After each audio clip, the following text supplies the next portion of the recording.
গাই বিনোদী তোমার সাথে চলে গাই বিনোদী সঙ্গীতে যত সঙ্গী যত সঙ্গী সঙ্গীতে যত সঙ্গী যত সঙ্গী সঙ্গীতে যত সঙ্গী যত সঙ্গী যত সঙ্গী তোমার সাথে চলে আমার গাই বিনোদী তোমার সাথে চলে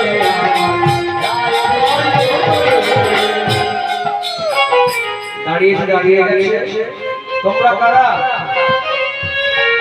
রাধা রাধা বলছে আমাদের সকলের পরিচয় জানতে হবে না, আমার একটা পরিচয় জানলেই তোমার মাথা ঘুরে যাবে, তাই নাকি? কে গো? আমি কে জানো? আমি তোমাদের রাজার গুরু, রাজার গুরু, রাজার গুরু,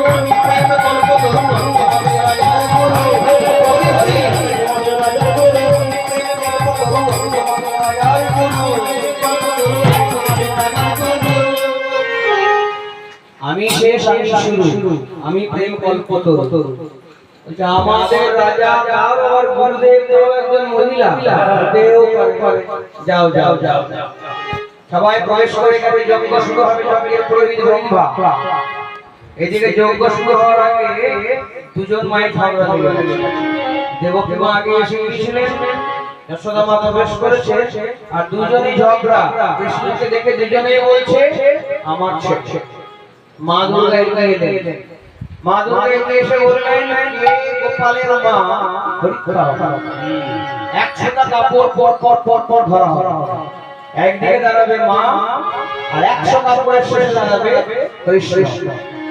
যে মায়ে কৃষ্ণকে দেখে আপনা আপনি প্রদুপ্ত নিঃসৃত হয়ে 100 কাপড় ভেদ করে কৃষ্ণের মুখে পড়বে, সেই হবে কৃষ্ণের মা।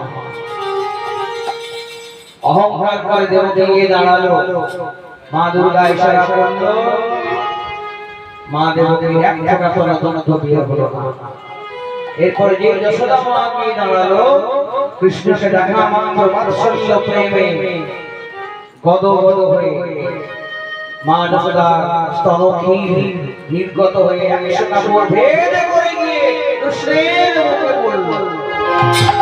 এই পড়লো, সবাই করে উঠলো, সবাই বলে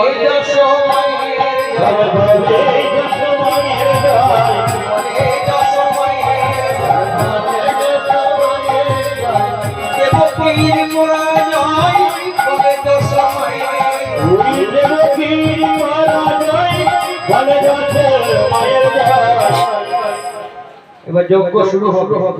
যজ্ঞের পুরোহিত ব্রহ্মা শ্রীমতী রাধা রানীর সঙ্গে সর্বজনকে বললেন তোমরা এক কাজ করো, তোমরা কৃষ্ণের চরণে পুষ্পাঞ্জলি দাও, তারপরে যজ্ঞ শুরু হবে। শ্রীমতী রাধা রানী সর্বজন বলল কৃষ্ণের চরণে পুষ্পাঞ্জলি দেওয়ার প্রয়োজন অন্য কারো থাকতে পারে, আমাদের বাবা এত বড় কথা, কৃষ্ণের চরণে পুষ্পাঞ্জলি দেওয়ার প্রয়োজন তোমাদের নেই? বুঝেন না কেন? কেন জানো? আমরা সব দিয়ে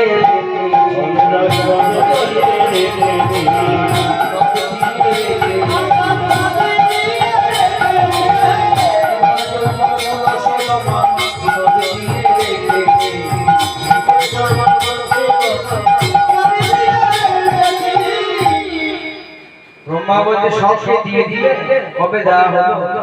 দেওয়া নেওয়াটা হলো কবে? কবে জানো? আমরা যেদিন প্রথম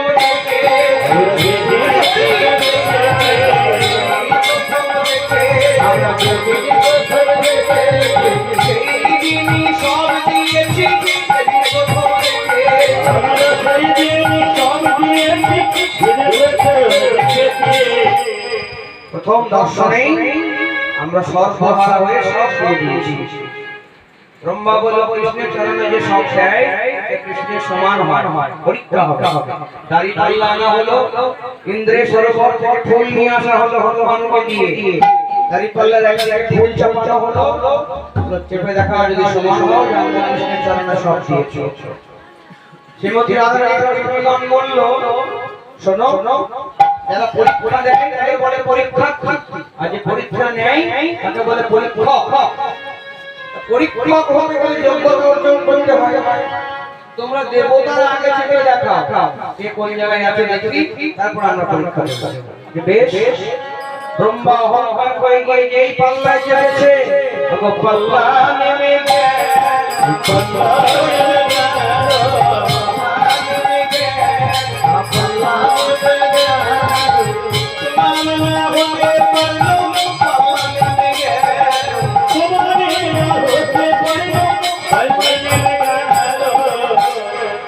চতুর্মুখ ব্রহ্মা যা চারটি মুখে চারটি বেদের সৃষ্টি, সে সমান নয়।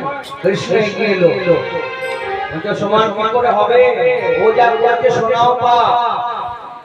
মদন কামদে বাণ মেরেছিল, সেই বাণে ক্রমাসক্ত হয়ে নিজের কন্যাকেই হরণ করেছিল। মাথা নিচু করে গিয়ে দাঁড়ালো। ধর্মরাজ চাপলো, সমান হতে পারলো না। কুন্তির সঙ্গে অবৈধ সম্পর্ক। দেবাদিদেব মহাদেব চাপলো, সমান হলো না। কৃষ্ণ বলতে কি করে হবে? মা দুর্গা আছে, তাও মাথায় একটা স্থান দিয়েছে, আর প্রত্যেক দিনে কুচনি পাড়ায় যায়। মাথা নিচু করে গিয়ে দাঁড়ালো। এইবার দেবতাদের রাজা এসে চেপেছে, সমান হতে পারলো না। আগো দেবরাজ ইন্দ্র এও সমান নয়। কৃষ্ণ বলতে কি করে হবে? ও যা করতে তাও শোনা পা। কেন? আমাদের জীবনে 7 জন মা থাকে। এই 7 জন মায়ের মধ্যে একটা মা হচ্ছে গুরু মা। গুরু পত্নী যে হয়, সে গুরু মা। ও কি করেছিল জানো? গুরু পত্নী হরণ করেছিল মহাপুরা। গুরুদেব অভিশাপ দিয়েছিল, তুই গুরু পত্নী পুরি করে এরকম করিস, হ্যাঁ এরকম কাজ, আমি তো অভিশাপ দিচ্ছি। যে জিনিসের জন্য তোর এত আকর্ষণ, যে জিনিসের জন্য তোর এত আকর্ষণ, তুই গুরু পত্নীকেও রেহাই দিলি না, তো সারা শরীরে সেই জিনিস হবে।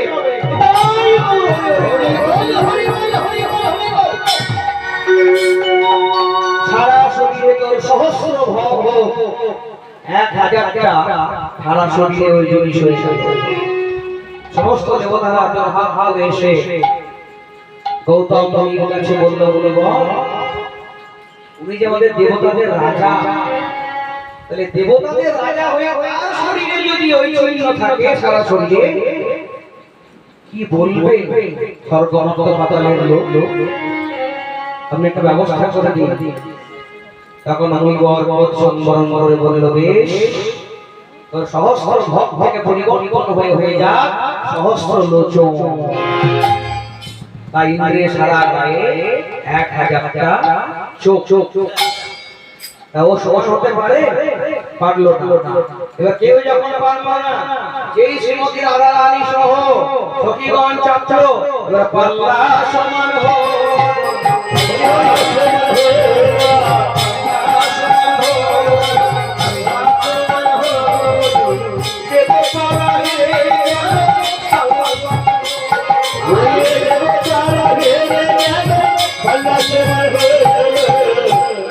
সবাই বলে উঠলো, সবাই বলে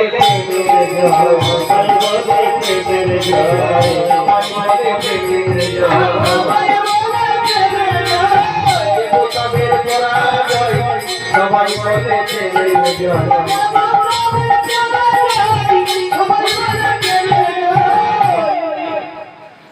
এইবার চতুর্মুখী ব্রহ্মা যজ্ঞ শুরু করে দিলেন।